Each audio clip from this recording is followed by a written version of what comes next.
50 வருஷங்களுக்கு முன்னால எதர்ச்சியா உருவான கூட்டணி தான் அது. அப்போ ஓரியனுக்கு 17 வயசு. ஒரு ஸ்கூலுக்கு போயிட்டு இருந்த மாணவர். அப்பப்ப நேரம் கிடைக்கும் போதெல்லாம் அவங்க அப்பாவோட ஆபீஸ்க்கு போயிடுவாரு. அவங்க அப்பா தான் டேவிட். டேவிட் பிக் ஃபிக்ஸ் அப்படின்ற பேர்ல ஒரு நிறுவனத்தை நடத்திட்டு இருந்தாரு. அங்கதான் ஓரியன் கம்ப்யூட்டர் புரோகிராமை எழுதவும் கத்துக்கிட்டாரு. கொஞ்ச நாள் கழிச்சு ஓரியன் கல்லூரிக்கு போனாரு. அவருக்கு கிடைச்ச ஃப்ரீ டைம் எல்லாத்தையுமே அவங்க அப்பாவோட ஆபீஸ்ல தான் அவரு கழிச்சாரு. அங்க அவர் கத்துக்கிட்ட விஷயங்கள்லாம் காலேஜ்ல படிச்சதை விட ரொம்பவே இன்ட்ரெஸ்டிங்கா இருந்திருக்கு. எதுக்கு கஷ்டப்பட்டு காலேஜ்க்கு போய் படிக்கணும் அப்படின்னு யோசிக்க தொடங்கினாரு ஓரியன். நியாயமான கேள்விதானே. கஷ்டப்பட்டு காலேஜ் போய் படிச்சு பட்டம் வாங்கினதுக்கு அப்புறமா இப்படி ஏதோ ஒரு கம்பெனில தானே போய் ஒர்க் பண்ண போறோம். அந்த வாய்ப்பு தான் இப்ப நம்ம கைக்கு வந்திருக்கே, அதை ஏன் விடுவானே அப்படின்னு யோசிச்சிருக்காரு ஓரியன். இப்படி யோசிச்சதுக்கு அப்புறமா காலேஜ்க்கு போறதையே முழுசா நிறுத்திட்டு ஃபுல் டைமும் கம்ப்யூட்டர்ஸோட விளையாட ஆரம்பிச்சாரு. இதனால ஓரியனோட அம்மாவுக்கு ரொம்பவே வருத்தம். இவ்ளோ தூரம் வந்தாச்சு, இந்த காலேஜ் படிப்பையும் ஒழுங்கா முடிச்சு பட்டம் வாங்கிருக்கலாமேன்னு ரொம்பவே ஆதங்கப்பட்டாங்க. ஆனா இந்த விஷயத்துல ஓரியனோட அப்பா மகனோட கட்சி. நீ வாடா ராஜா, உனக்கு நான் எல்லாம் சொல்லி கொடுக்கறேன், நீ ஆச்சு நானாச்சு அப்படின்னு செல்லம் கொஞ்ச நேரம் என்னவோ. அரசியல் சினிமாக்கள்ல எல்லாம் வாரிசுகள் எப்படி தொழில்துறையிலையும் தந்தை தொடங்கின நிறுவனத்தை மகனோ மகளோ ஏத்து நடத்துவாங்களோ அதே மாதிரிதான் ஓரியனோட லைஃப்லயும் நடந்திருக்கு. இந்த மாதிரியான விஷயத்துக்கு உலகம் முழுக்க ஏகப்பட்ட உதாரணங்கள் இருக்கு. ஆனா மத்த துறைகள் மாதிரி இல்லாம தொழில்துறையில வெறுமனே வாரிசு அப்படின்ற தகுதி மட்டும் போதாது. நிஜமாவே தொழில தெரிஞ்சு வச்சிருக்கணும். வாடிக்கையாளர்களோட தேவைகளை புரிஞ்சுக்கிட்டு சக ஊழியர்களை அரவணைச்சு போக தெரிஞ்சிருக்கணும். சேல்ஸ், மார்க்கெட்டிங், திறமசாலிகளை ஒன்னா சேர்க்கறது, பலரை தட்டி கொடுத்து வேலை வாங்குறது, சரியான விஷயங்கள்ல முதலீடு செய்யறது, நிதி நிர்வாகம்னு ஒரே நேரத்துல பல விஷயங்களை சமாளிக்க வேண்டியிருக்கும். இதெல்லாம் வாரிசுகளுக்கு யார் சொல்லி தருவாங்க?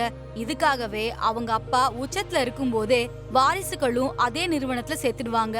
பெத்தவங்களை பார்த்தே தொழில கத்துக்குவாங்க.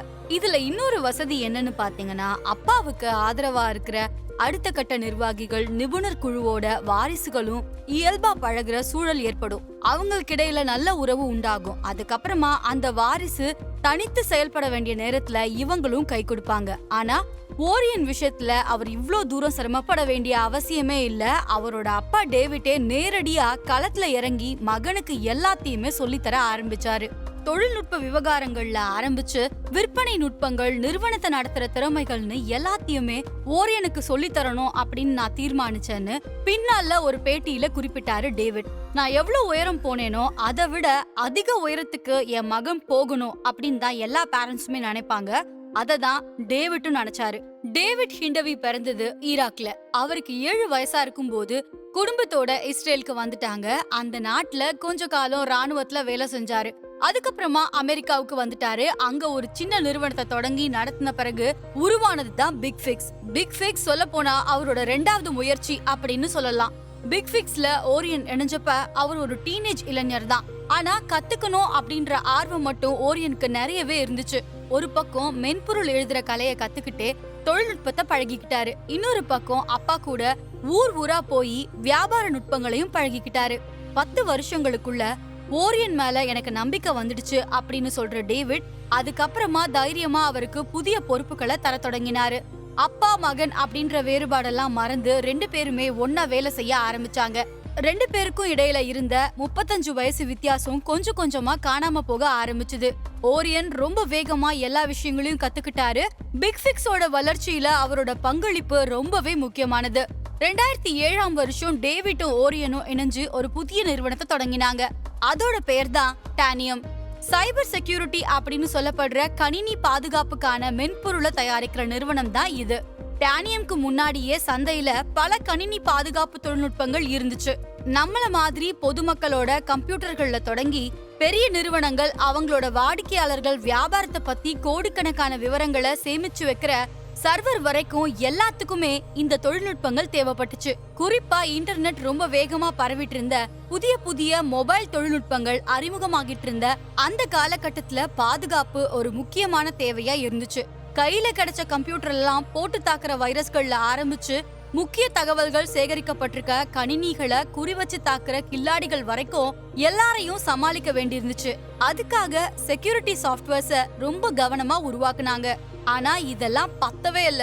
காவலர் ஒரு படி முன்னேறினா திருட 4 படி முன்னேற மாதிரியான சூழல். ஒவ்வொரு நாளும் புது புது வைரஸ்கள் தாக்கும் நுட்பங்கள் அறிமுகமாகிட்டே இருந்துச்சு. ஒண்ணுல இருந்து தப்பிச்சு நிமிரத்துக்குள்ள இன்னொன்னு வந்து தாக்குச்சு.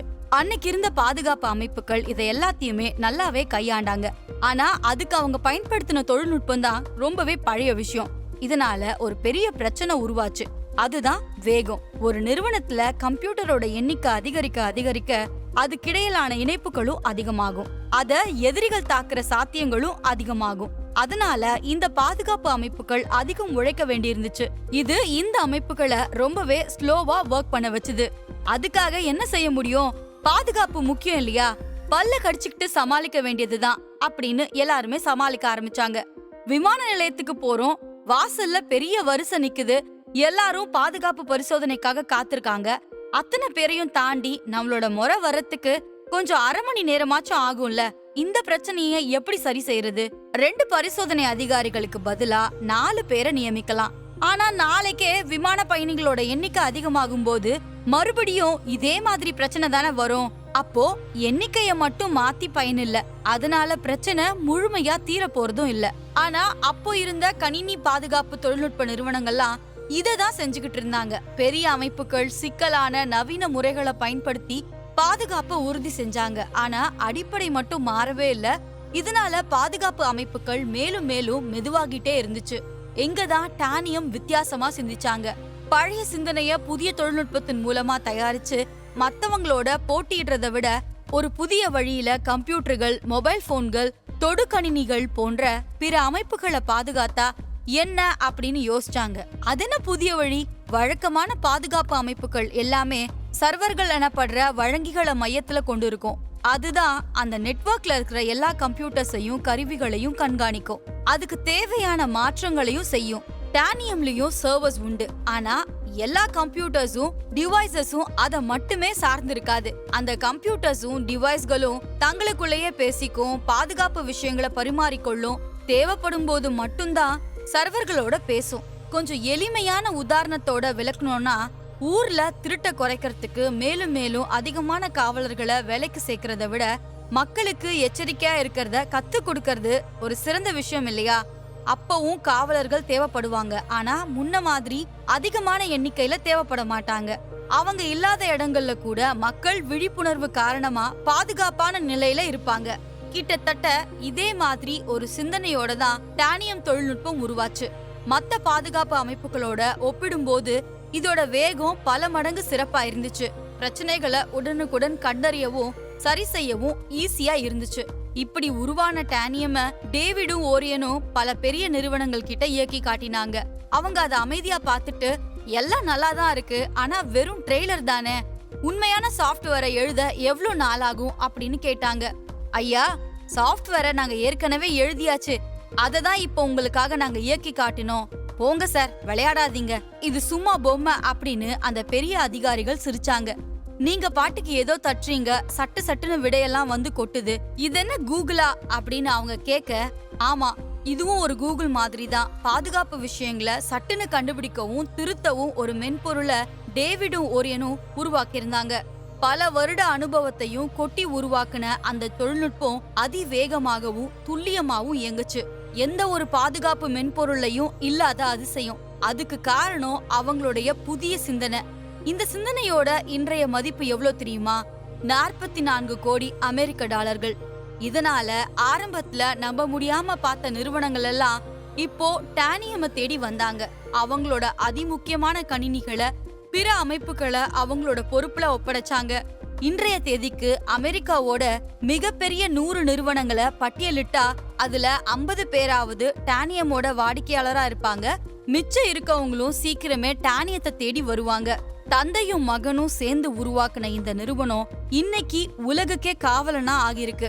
வாடிக்கையாளர்களும் மகிழ்ச்சி, முதலீட்டாளர்களும் மகிழ்ச்சி. டானியமோட ஸ்டோரி உங்களுக்கு பிடிச்சிருக்கும்னு நம்புறோம். இதே மாதிரி இன்ஸ்பிரேஷனலான, மோட்டிவேஷனலான ஸ்டோரிஸ்க்கு ஆதன் பீடியா தமிழ் சேனலை லைக் பண்ணுங்க, ஷேர் பண்ணுங்க, சப்ஸ்கிரைப் பண்ணுங்க.